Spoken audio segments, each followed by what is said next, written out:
Marriage is over. My mother's shrill voice cut through the crisp afternoon air, louder than the string quartet still playing faintly in the background. Then, before I could turn fully to face her, she shoved me right in the middle of the marble garden stage, in front of 200 guests, in front of the man I was just about to marry. Before we begin, drop a comment and tell us what would you do in this situation? Be honest, tell me in the comments below. We read every comment. Let's begin. I fell hard, landing with a sharp thud on the stone steps. The crowd gasped in unison as my bouquet went flying, scattering white peonies across the aisle. "You're marrying a failure," she shouted again, face twisted with rage. And then came my father, slowly walking up, calmly brushing invisible lint off his tuxedo.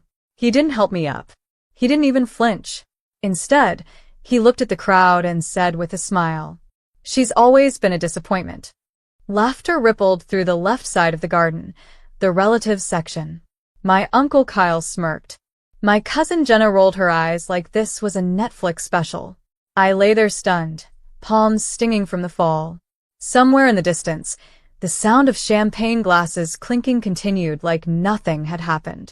Then I saw a hand reach down. His hand. Ryan. My groom. My love. He didn't speak at first. He just helped me up, carefully straightening my dress, dusting off the tulle. Then he stepped in front of me. He took the mic from the event coordinator with terrifying calm. "I was going to stay silent," he said. "But clearly you all want a show." The laughter died instantly. He looked at my mother. "You called me a failure?" She crossed her arms. "You work in a garage." He nodded once. "That's what you think." Then he reached into his blazer pocket and pulled out a small, black folder. He opened it slowly and held up the cover. And just like that, everything stopped. Gasps. Murmurs. One lady in the back dropped her champagne flute. On the cover, Sinclair Enterprises, Trustee Transfer Files. Name, Ryan Alexander Sinclair. My mother's jaw clenched. My father took a step back, and my cousin Jenna suddenly sat down like she might faint. Ryan looked at them and said evenly, "I am not the failure in this story. I'm the only son of Alexander Sinclair, and your daughter just became the future CEO of a $42 billion empire." The garden went dead silent. All you could hear was the wind brushing through the trees. And me? I stood tall, still shaken, dress slightly torn, cheeks burning, but finally holding the mic. I looked right at my parents and whispered into it for everyone to hear. "Should have let the wedding finish." The silence didn't last long. In luxury weddings, silence is dangerous. It lets truth echo. And that's exactly what happened. Gasps turned into whispers. Whispers turned into stares. People craned their necks to get a better look at the man who had just flipped the entire power dynamic of the day. The man they thought was a nobody was actually someone they feared. Ryan Sinclair, heir to the Sinclair estate. A man who could buy the entire venue without blinking, and maybe already had. My mother's face twisted, but this time not in power. In panic. She stepped forward, tried to chuckle through it. "Ryan, sweetheart, you could have just told us. Of course we would have welcomed you. We had no idea." Ryan stared at her, like someone inspecting a smudge on a mirror. "You screamed at your daughter," he said. "You pushed her off a stage."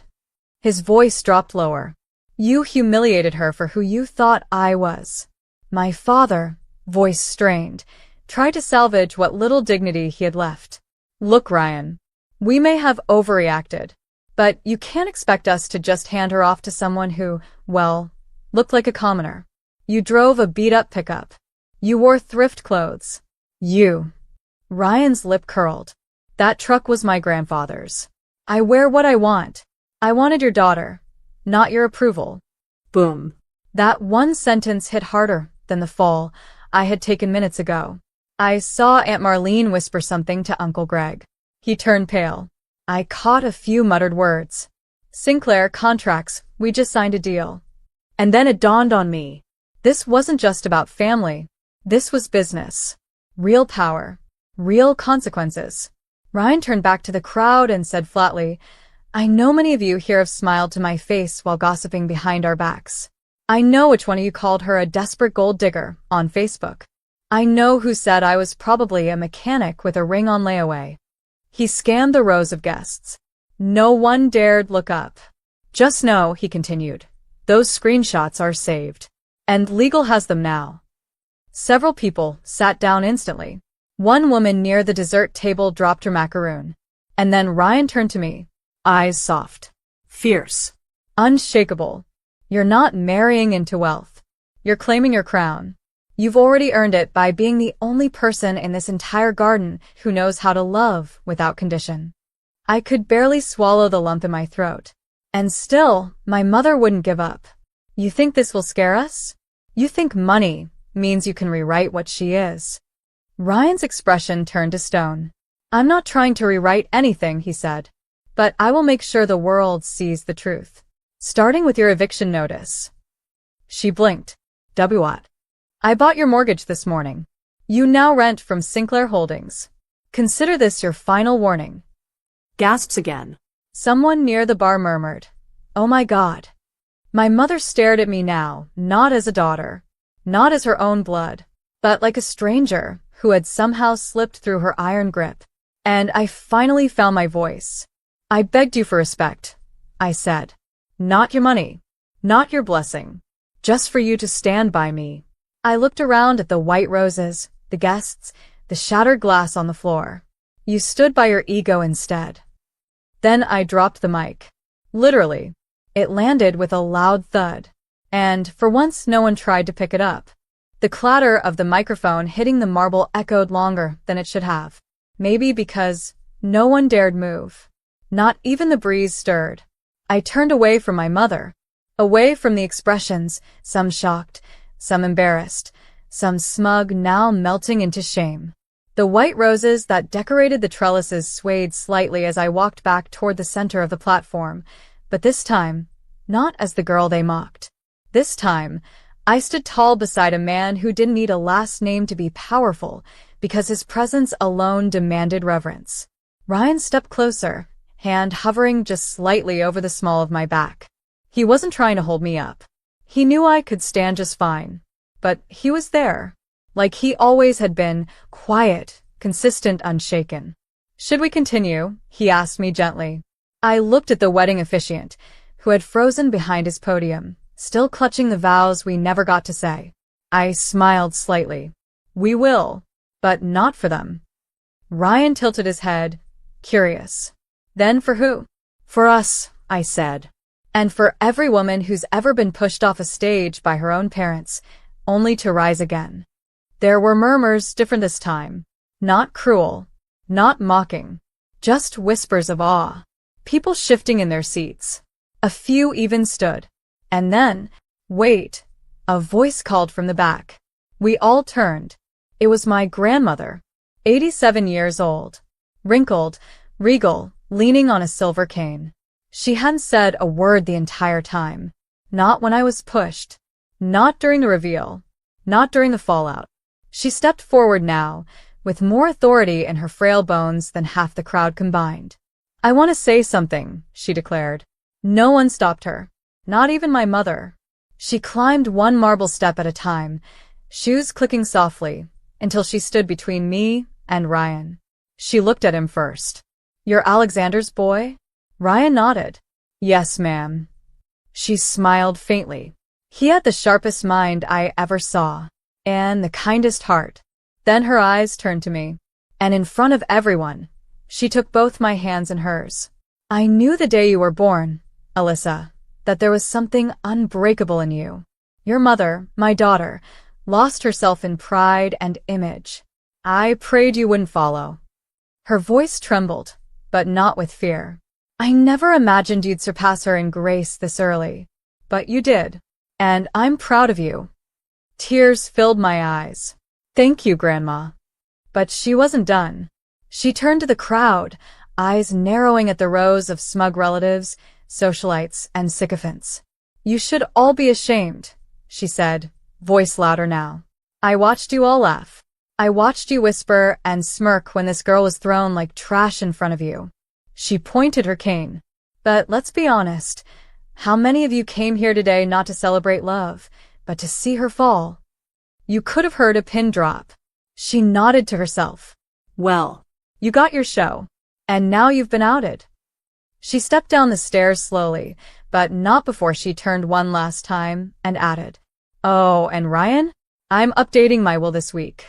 Let's just say your name will be in it now." My mother gasped. What? Mom, are you serious?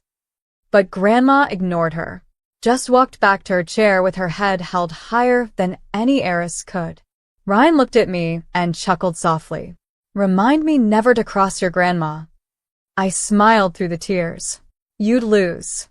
Just then, the officiant finally cleared his throat. His voice shook as he asked, "Should we proceed with the vows?" Ryan looked at me. I looked at him. And in that instant I realized something. We didn't need a wedding. Not really. We had something far more sacred than a ceremony. A bond that had survived humiliation, that had stared power in the face and didn't blink. Still, I nodded. Yes, I said, voice strong now. Let's finish what we started. The vows were spoken, not with trembling voices or rehearsed lines, but with gritted emotion and the kind of unbreakable certainty only earned through fire. We didn't say, "Till death do us part." We said, "I choose you, even when the world turns its back. I stand with you, even when my own blood pushes me to the ground." And when the officiant finally declared us husband and wife, there was no applause, just stunned silence, because the real ceremony had already happened. But the story wasn't finished. Not even close. As the soft hum of strings resumed and the guests hesitantly moved toward the reception area, awkward, stiff, pretending to be civilized, Ryan leaned over and whispered, "Are you ready for the rest?" I blinked. There's more? His jaw flexed. There's always more when it comes to people like your father. We didn't go to the dance floor. We went straight to the media table. That's where Ryan had left a sealed folder earlier, before the ceremony. He picked it up now, the Sinclair crest glowing faintly in the sunlight. "What's in there?" I asked. Ryan exhaled. Everything. He didn't explain more. Not until he walked up to the microphone again.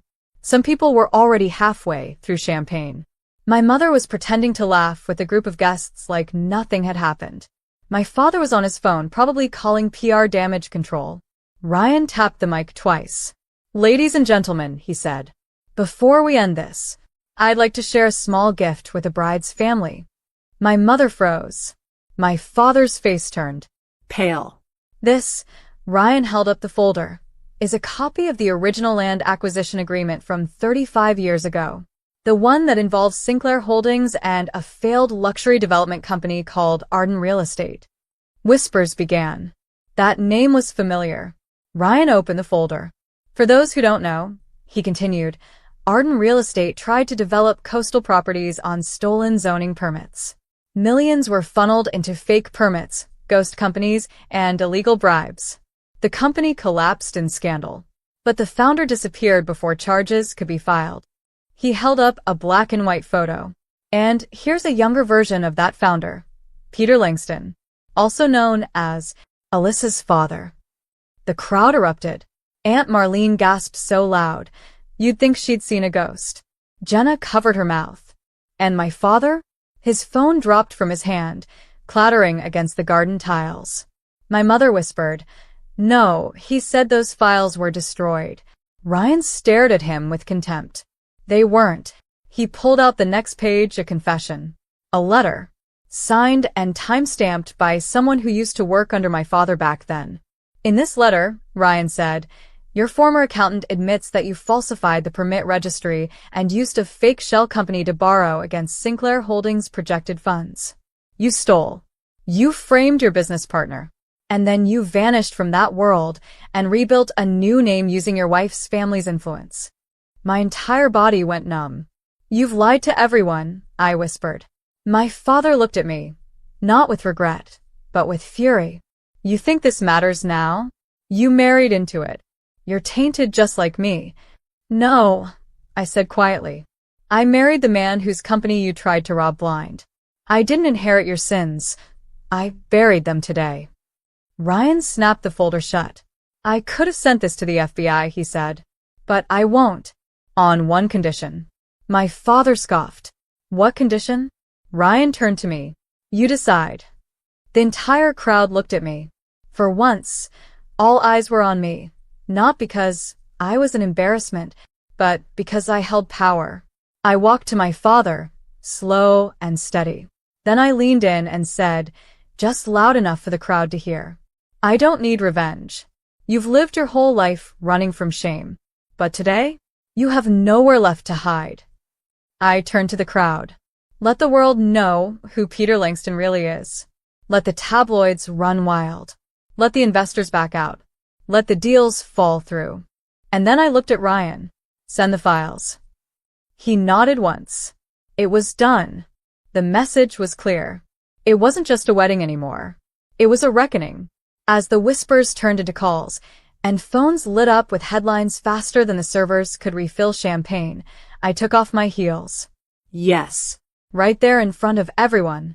I pulled off the designer shoes my mother had insisted I wear so I would look expensive for once, and I walked across that marble floor barefoot. Because I didn't need to look expensive. I already was priceless. And not because of Ryan. Not because of Sinclair. But because I walked away with my spine intact and my name cleaner than my father's bank records. Ryan wrapped his suit jacket around my shoulders as we stepped away from the chaos. It hung heavy, but it felt like armor.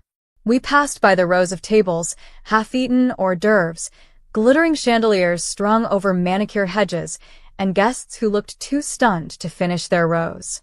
Someone whispered, "That was the most real wedding I've ever seen." Another said, "She's going to be on Forbes by next month."